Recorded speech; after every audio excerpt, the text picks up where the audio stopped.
नमस्कार, मी गणेश. बुलेटिनच्या सुरुवातीला एक नजर आजच्या सुपरफास्ट बातम्यांकडे. महाराष्ट्र लोकसेवा आयोगामार्फत महाराष्ट्र राजपत्रित नागरी सेवा संयुक्त पूर्व परीक्षा रविवारी सकाळी 10 ते 12, दुपारी 3 ते 5 अशा 2 सत्रात आयोजित करण्यात आले. विधानसभा सार्वत्रिक निवडणुकीच्या अनुषंगाने निवडणूक आयोगाने दिलेल्या निर्देशानुसार गृहनिर्माण संस्थांमध्ये स्थापन करण्याच्या मतदान केंद्र स्थापनेसाठी संमती देऊन पदाधिकाऱ्यांनी लोकशाही बळकटीकरणासाठी सहयोग द्यावा असं आवाहन जिल्हाधिकारी दिलीप स्वामी यांनी केलं आहे. जागतिक लोकसंख्या दिनानिमित्त उत्कृष्ट काम करणाऱ्या संस्था, अधिकारी आणि कर्मचाऱ्यांचा मुख्य कार्यकारी अधिकारी तथा प्रशासक विकास मीना यांच्या हस्ते सन्मान करण्यात आला आहे.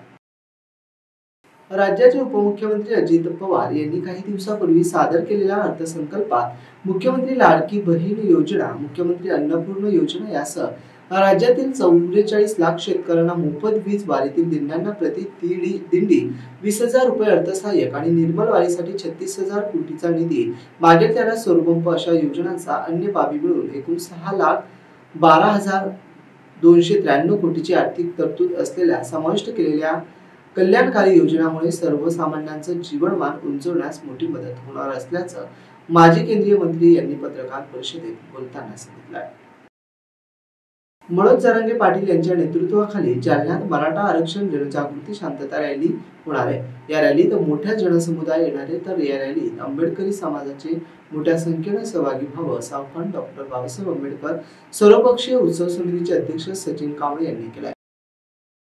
संविधानानं प्रत्येकाला स्वातंत्र्य दिले. मनोज जरांगे यांनी रॅली काढावी, पण त्यामुळे सर्वसामान्य जनतेला त्रास होऊ नये अशी अपेक्षा ओबीसी नेते नवनाथ वाघमारे यांनी व्यक्त केली आहे. शूरवीर महाराणा प्रताप यांच्या अश्वरूढ पुतळा कॅनॉट प्लेस उद्यान सिडको छत्रपती संभाजीनगर येथे उभारण्याचं काम हाती घेतण्यात आलेलं आहे. संभाजीनगर महापालिकेतर्फे प्रगतीपथावर हे काम सध्या दिसत आहे. मराठा आंदोलकांनी जालन्याचे नवनिर्वाचित खासदार डॉक्टर कल्याण काळे यांना घेराव घातला. मराठा आरक्षणासंदर्भात काळे आणि काँग्रेस पक्षाची भूमिका नेमकं काय हे स्पष्ट करण्याची मागणी डॉक्टर कल्याण काळे यांना बघून मराठा आंदोलकांनी केली आहे. परिषदेच्या 11 जागांसाठी निवडणुकीच्या रिंगणात असलेल्या 12 उमेदवारांसाठी मतदान प्रक्रिया पार पडेल. विधान परिषदेचं मतदान गुप्त पद्धतीने होत असल्याने यात घोडेबाजाराची दाट शक्यता असते.